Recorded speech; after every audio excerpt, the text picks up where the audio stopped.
peranan masing-masing di film Lampor ini seperti apa karakternya, mungkin dari Mandun pribadi.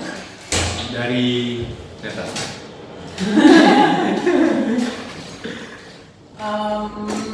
Neta itu adalah nggak bisa dibilang tipikal ya, tapi perempuan ibu rumah tangga sekali. Dia seorang istri dari Bang Edwin yang diperankan oleh Dion. Lalu apalagi ya, dia ternyata punya banyak backstory atau punya banyak sejarah yang masih terkubur gitu di dalam dirinya sendiri sebagai sesuatu yang mungkin cukup buat dia trauma gitu. Dan film ini menceritakan perjalanan bagaimana dia harus berdamai dengan masa lalunya. Kalau saya sebagai Edwin di film Lampor ini memang seorang yang tidak terlalu percaya dengan kehidupan mistis itu, yang selalu setiap kali ada mitos-mitos yang dikasih tahu info ke Edwin ini selalu kayak bukan menentang tapi kayak apaan sih, kayak apa ya, secara halus tuh menolak gitu kalau itu tuh nyata gitu. Sampai akhirnya memang satu persatu dikasih bukti yang akhirnya percaya si Edwinnya bahwa memang itu kehidupan itu ada gitu. Dan yaitu perjalanan dari Medan pindah ke Temanggung itu yang sampai akhirnya ada kejadian yang akhirnya ya cukup mengancam keluarga Edwin ini, yang akhirnya membuat konflik lah di keluarga ini. Kalau saya sebagai Bimo, pemuda desa yang terobsesi pada harta, pemuja klinik ya. Jadi intinya di sana saya berperan sebagai antagonis gitu aja sih. Untuk pendalaman karakternya sendiri sulit nggak sih bagi kalian dari film ini? Kalau karakter sih sebenarnya memang kita cukup kooperatif sekali gitu ya sama penulisnya, sama Mas Guntur sebagai director yang punya ide cerita ini juga. Terus juga sesama pemain pun juga selalu diskusi untuk penambahan karakter yang seperti apa yang mau dihadirkan di film Lampor ini juga gitu. Jadi kita reading pun juga cukup lama ya, hampir sebulanan juga ya, yang intens juga. Jadi seneng juga sih dikasih waktu yang cukup lama, yang akhirnya kita bisa banyak diskusi untuk berlatih dengan karakter yang masing-masing ini gitu.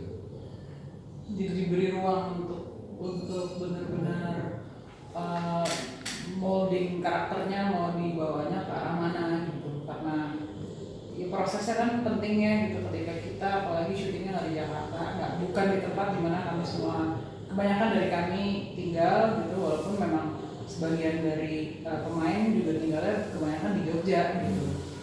Jadi memang semuanya harus dilatih, diproses sedemikian rupa ketika kami ada di lokasi, jadi lebih siap gitu ngadepin segala macamnya, karena memang medannya sulit, cuaca juga cukup sulit, dan kami syutingnya kebanyakan malam.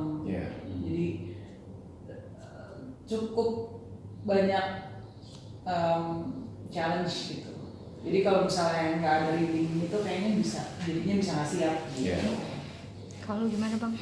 Kalau saya termasuk orang yang paling beruntung banget di proses reading ini, karena ditemani sama teman-teman yang udah luar biasa banget, banyak ngasih masukan, dan saya berterima kasih banget.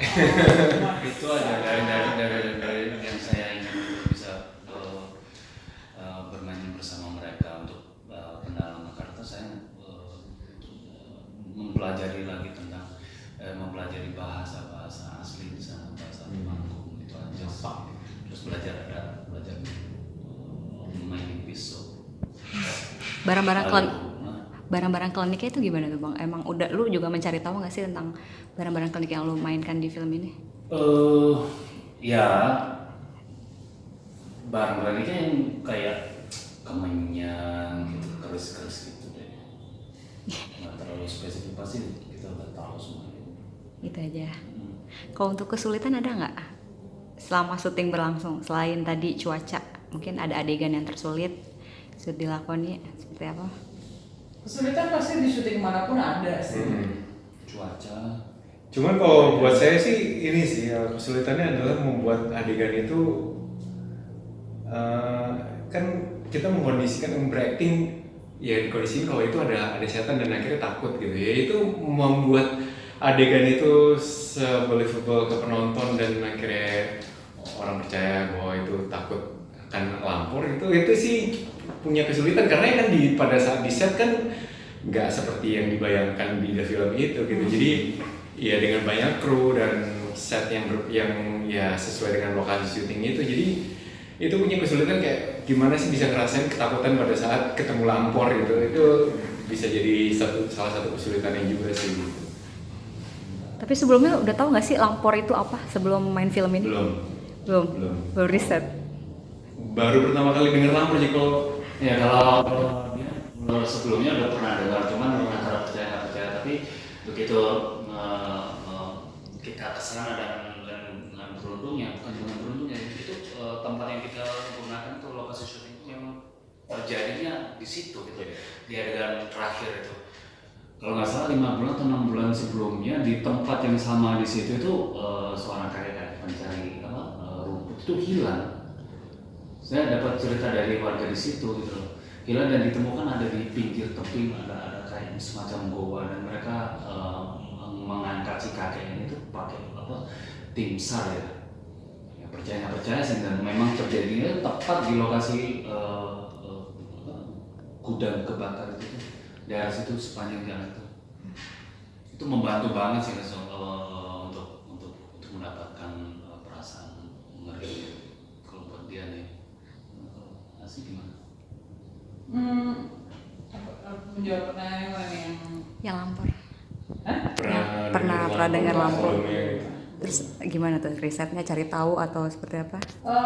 Risetnya sih lebih banyak ngobrol sama Mas Gunturnya sebagai sutradara, karena film ini dibuat berdasarkan pengalaman Mas Guntur waktu Mas Guntur masih kecil di Temanggung gitu. Jadi urban legend yang dia dan keluarganya percaya pada waktu itu, jadi memang personal sekali itu buat Mas Guntur. Sedikit banyak paling apa ya, research di internet mengenai lampor tuh apa sih, tapi sebenarnya nggak terlalu dengerin banyak dari riset sendiri, lebih ke dengerin banyaknya dari Mas Guntur ya gitu, karena ini kan ceritanya dia, interpretasi dia, dan mau dibawa kemana, kira-kira visualnya lampor sebagai creature-nya di film ini gitu. Bahkan kan sebenarnya cerita ini protagonisnya lampor gitu,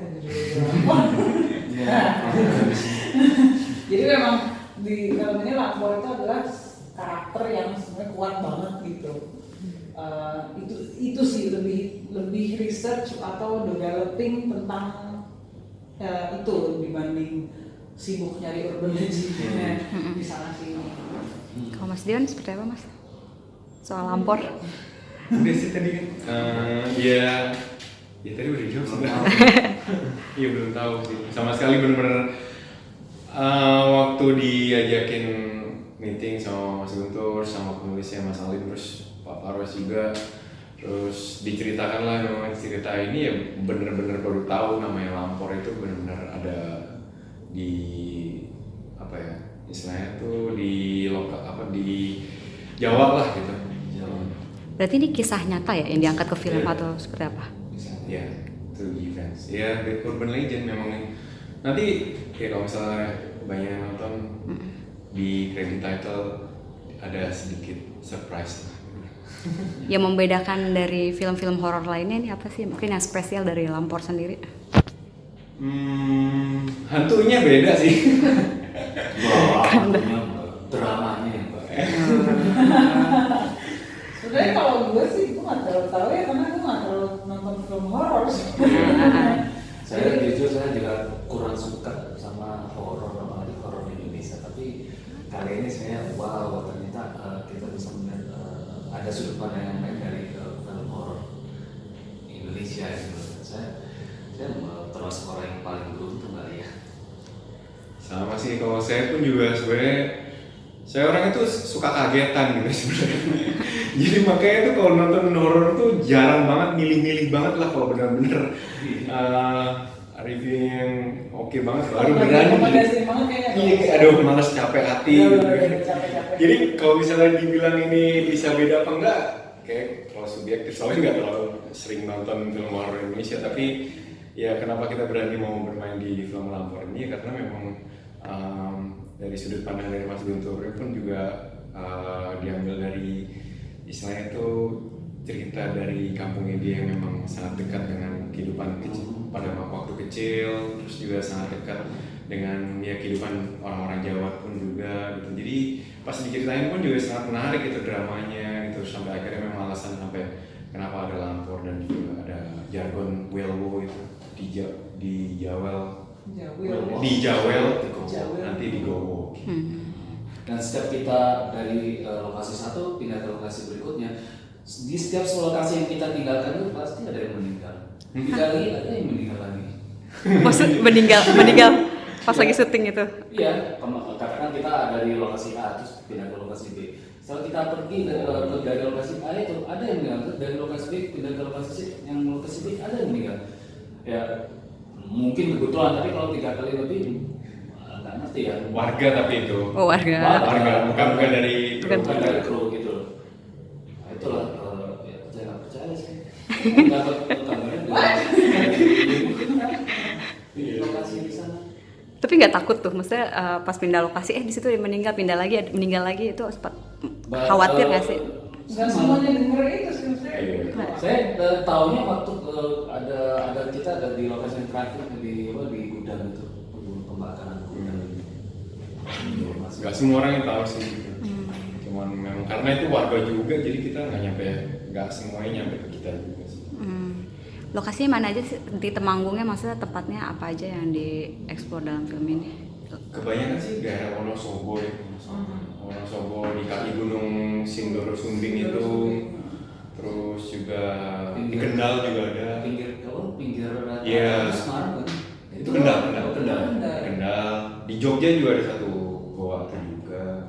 Rata-rata Jawa Tengah semua sih. Total 4 kota atau berapa? Iya, kalau bisa dibilang sih mungkin ya Temanggung, Wonosobo, Depok nggak Depok? Kendal, Jogja, ya. Depok, gua. Tapi Depok Jogja maksudnya. Wah, yang gua. Itu di Jogja.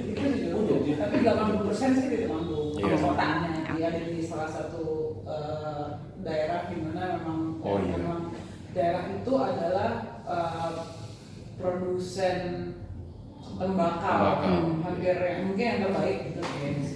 Berarti nanti semuanya itu pakai bahasa Jawa atau gimana di dalam film ini? Nonton aja dulu. Ya. Berarti nggak ada kesulitan ya, masa untuk dari segi bahasa sendiri nggak ada ya? Di karakter kami sih ya mungkin. Kalau mereka berdua sih nggak ada. Oh, Ada gitu. Sulit nggak bang? Lumayan kayak apa? Dene itu apa sih? Dia kalau orang Jawa tapi Dene itu tapi aku.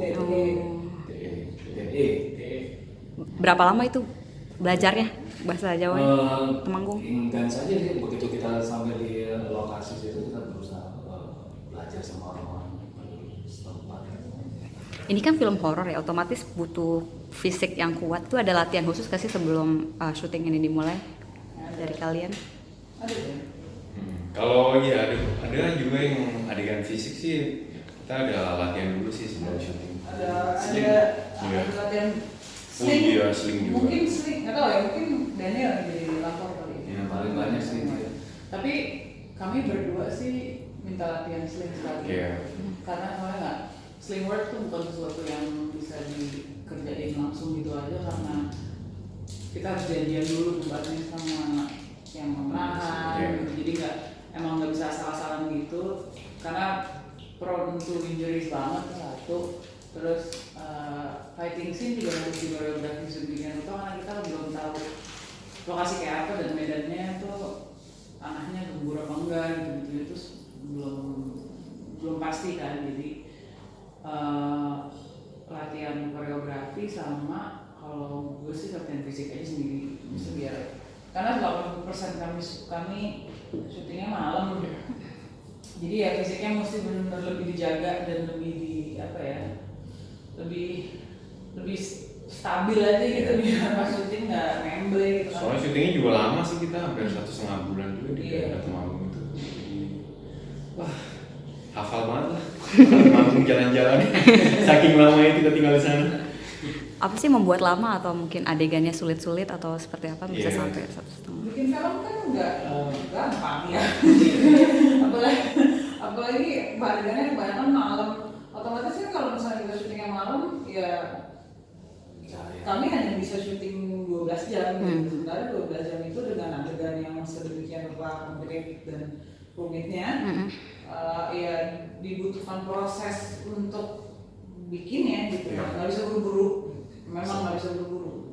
Sama mungkin yang bisa membedakan sama film-film lainnya mungkin karena memang setnya kita real set semua dan kita nggak cuman ada di dalam satu rumah aja gitu. Biasanya kan kayak ada satu rumah hantu yang akhirnya cuma di situ aja gitu.